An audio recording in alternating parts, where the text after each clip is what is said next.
又嚟咗架2023年嘅行貨40系，呢個就混能版啦。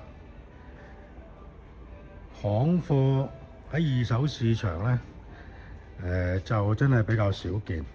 呢架車咧，嗱而家2026年1月，如果喺行度買新嘅咧，現時價錢咧就要120萬嘅。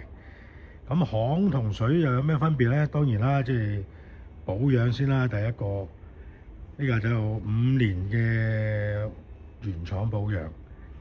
咁裏邊咧都設備唔同嘅，有晒啲電動座位啦，水貨冇嘅。咁中間一個有個 mon 可以遙控晒車嘅設備啦，音響啊、冷氣啊、燈光啊、窗簾啊、座位可以遙控到嘅。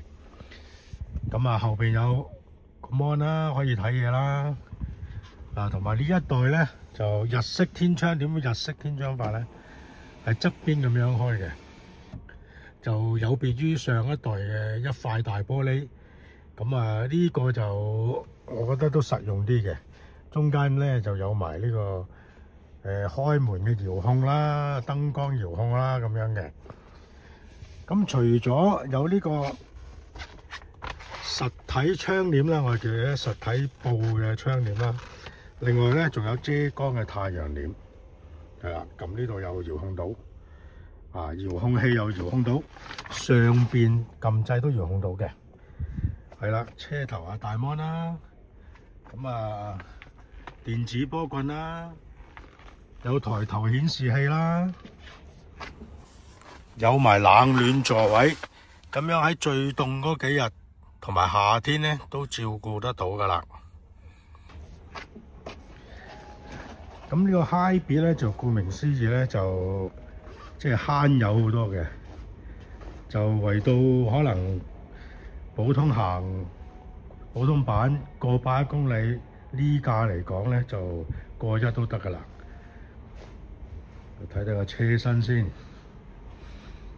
呢架咧公里數又唔多，零手冇翻個大陸，車基本上都差唔多完美咁滯噶啦。珍珠白色，黑色座位內籠，有埋行車記錄儀，咁可以即買即用，慳翻唔使再裝。咁有車主手冊啦，車主手冊，2條鎖匙亦都齊備嘅，全原廠設定。拎都係原裝嘅，冇改動過。咁呢啲咧就好高質素嘅盤嚟噶啦。好，有興趣咧就喺片尾有我聯絡方法，可以直接揾我約睇車嘅。關注汽車生活，精明揀汽車，生活更自如。